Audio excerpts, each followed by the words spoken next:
मी भोगलेला काळ आहे मायबाप. ज्यावेळी आम्ही लहान होतो ना 4 बहिणी, मला भाऊ नाही आणि अल्पभूधारक बाप शेतकरी, 2.5 चक्कर जमीन, कोरडवाहू, पाण्याची सोय नाही. आम्ही 4 बहिणी ज्यावेळी शिकत होतो ना त्यावेळी बापाच्या बनेलची चाळणी व्हायची, चाळणी. आज कळतं आम्हाला बापाची अवस्था काय. आम्ही बापाच्या टाचीला कधी, चपलीला कधी टाच पाहिलीच नाही. 4 बहिणीची फीस एकाच वेळी भरावं लागायची. घरात किराणा भरायची वेळ आणि फीस भरायची वेळ एकदाच यायची. कधी कधी घरामध्ये किराणा सुद्धा अर्धाच यायचा. कधी चटणी असायची तर तेल नसायचं, कधी तेल असायचं तर चटणी नसायची. हे काय मी चित्रपटातल्या गोष्टी तुम्हाला रंगवून सांगत नाही मायबाप. इतक्या खस्ता खाल्ल्या मायबाप. आज या परिवारामध्ये 3 वर्ष झालं दुःख आहे. पण निकम भाऊला सांगू इच्छिते, तुमचे पोरं मोठाले झाल्यानंतर, तुमच्या पोरांचे लग्न झाल्यानंतर मग बाबा वारले. आज तुमच्या समोर ती मुलगी बोलते जिच्या वडिलांना जाऊन आज फक्त 2 महिने. उद्या वडिलांचं दुसरं मासिक पुण्यस्मरण आहे 30 तारखेला. उद्या वडिलांना 2 महिने होत आहेत. या 2 महिन्यामध्ये बाप काय असतो ना मायबाप. आत्तापर्यंत मी कीर्तनात कथेत बाप सांगत होते, पण जिवंत बाप सांगत होते. पण माझ्या आयुष्याचं दुर्दैव आहे, गेले 2 महिने झाले मी मेलेला बाप सांगते. फार कमी वयात जाणं झालं. मीच मोठी मुलगी. 50व्या वर्षी वडिलांचं दुःखद निधन झालं. 2 बहिणींचे लग्न झाले, अजून 2 बहिणी शिकतायत. ते गेलेत. आता सगळं आमचं व्यवस्थित. त्यांनी एवढं खंबीर बनवून ठेवलं मायबाप आम्हाला. आयुष्यात किती संकट येऊ द्या, सगळ्या संकटाला निधड्या छातीनं सामोरं जाऊ आम्ही. इतकं सक्षम बनवून ठेवलं आम्हाला. पण एवढी संकट पार करू, ज्या बापाच्या आधारावर आम्ही संकटाला तोंड देत होतो, फक्त आता तो आधार आमच्या खांद्याला हात ठेवणारा आणि आशीर्वादाची थाप आता आम्हाला जगाच्या बाजारात कुठेच दिसणार नाही. हे जीवनातलं सगळ्यात मोठं दुर्दैव आहे. ज्यावेळी बापाचे कष्ट आठवतात ना, अक्षरशः असा 2 महिन्यातलं एकही क्षण जात नाही की ज्या क्षणी बापाचे कष्ट आमच्या डोळ्यासमोर आम्हाला आठवत नाही. आयुष्य कष्टात गेलं मायबाप. आता सुखाने बसून खायचे दिवस आले तर पांडुरंगाने आयुष्यच ठेवलं नाही. या 2 हाताने बापाचा सत्कार करावा, बापाची सेवा करावी. पण माझ्या आयुष्यातलं दुर्दैव, या 2 हाताने मला बापाचं पिंडदान करायची वेळ या वयात आली. यापेक्षा आयुष्यातलं दुर्दैव दुसरं काय असू शकतं. आता किती कोटी रुपये होतले म्हणजे जगाच्या बाजारात मला गेलेला बाप परत विकत घेता येईल. कोणत्या कोपऱ्यात जाऊन मी टाहो फोडला आणि बापाच्या नावाने ओरडले म्हणजे गेलेला बाप मला परत घेता येईल. रुसून गेलेली व्यक्ती 10-5 वर्षांनी परत येईल म्हणून तिची वाट पाहता येते. पण काळाच्या आड, पडद्याच्या आड, मातीच्या आड गेलेली व्यक्ती पुन्हा परत येईल याच्यासाठी तिची कोणतीच वाट राहत नाही गड्या. चिट्ठी ना कोई संदेश, जाने ओ कौन सा देश, जहाँ तुम चले गए, जहाँ तुम चले गए. चिट्ठी ना कोई संदेश, जाने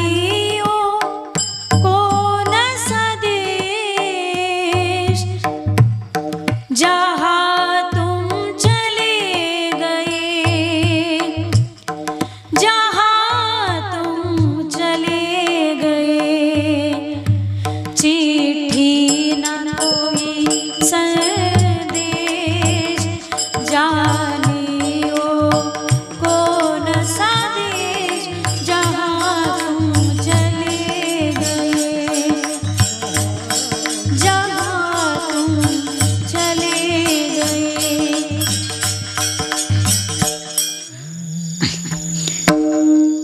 विठ्ठल.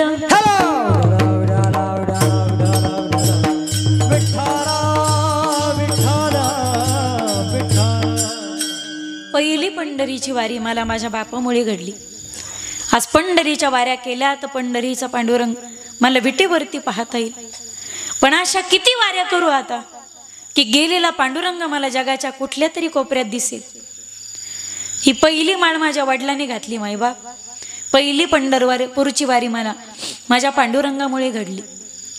वडिलाशिवाय आयुष्य आम्ही एकही क्षण इमॅजिन कधी केलंच नव्हतं.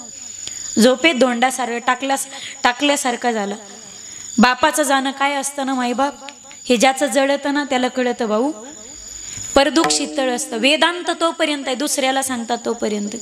ज्या दिवशी तुमची वेळ येते ना, त्या दिवशी कोणत्याच वेदांताचा कोणता सिद्धांत तुमच्यावरती कधीच काम करू शकत नाही. बापाला विसरणं सोपं असतं? अजिबात नाही. माईबाप, माझ्या वयाच्या 19व्या वर्षी बापाला सोडून मी सासरी नांदायला गेले होते. असं स्वप्नातही वाटलं नव्हतं की 19व्या वर्षी मी बापाला सोडून नवऱ्याच्या घरी नांदायला गेले. पण 28व्या वर्षी बाप आम्हाला कायमचं पोरकं करून देवा घरी जाईल. कधीच कल्पना केली नव्हती, स्वप्नात सुद्धा विचार केला नव्हता. बापाला विसरणं सोपं नसतं. माईबाप बोट धरून ज्याचं आपण चालायला शिकलो, प्रत्येक क्षणी पहिलं दुःख आपलं बापाने झेललं. दुःख आपल्यावरती यावं ना, आपलं दुःख बापाने झेलावं. त्या बापाचं अस्तित्व आणि त्या बापाचं पांघरून बाप आयुष्यात अशीच आदर आहे. माईबाप असेपर्यंत तिचं अस्तित्व कळत नाही. माईबाप आणि गेल्याच्या नंतर टाको फोडण्यात अजिबात अर्थ नाही. आहे तोपर्यंत किंमत करा. पहिली शेवटची भेट माझी झालीच नाही आणि शेवटचं बोलणं सुद्धा झालं नाही. बापाच्या बाबतीत आयुष्यभर मी आता भिकारी झाली. माईबाप माझ्यापेक्षा तुम्ही भाग्यवान आहे ज्याचा बाप जिवंत आहे ना. एक विनंती असेल माझी, गेल्यानंतर हंबरडा फोडण्यात अजिबात अर्थ नाही. घरी गेल्याच्या नंतर तरुण असाल तुम्ही, तुमचे पोरं आता लग्नाला आलेत आणि तुम्ही जरी म्हातारी असाल, ज्याचा बाप जिवंत आहे, भाग्यवान आहे तो माणूस. अरे श्रीमंत कोण आहे? ज्याचं बँकेत बॅलेन्स आहे तो श्रीमंत अजिबात नाही. ज्याची गाडी, ज्याच्या दारात गाडी 4 4 व्हीलर आहे तो श्रीमंत नाही. ज्याचा बंगला फार मोठा आहे तो श्रीमंत नाही. अरे बंगला भला मोठा आहे आणि तुमच्या बंगल्यात जर मायबाप नसतील तर काडी लागली त्या बंगल्याला. हट, कोणत्याच इस्टेटी, कोणत्याच कामाची नाही तुमची इस्टेट ज्या बंगल्यात तुमचे मायबाप नसतील. इस्टेट एखादी झोपडी असू दे, पण त्या झोपडी जर मायबाप सुखाने राहत असतील तर ती स्वर्गापेक्षा सुंदर असलेली झोपडी. कोण श्रीमंत आहे? ज्याच्या मस्तकावरती आईचा पदर आहे आणि ज्याच्या खांद्यावरती बापाचा आशीर्वादाचा हात आहे. जगाच्या पाठीवरती तो व्यक्ती सगळ्यात श्रीमंत आहे. त्याला कोणत्याच श्रीमंतीची गरज नाही. त्या मायबापाला फार चौफाई टांगान फार काजू बदाम खाऊ घाला मी असंही सांगणार नाही. आता या परिवारामध्ये मला वाटतं 3 मुली, किती 2 कन्या आहेत ना बाबाला, 1 मुलगी.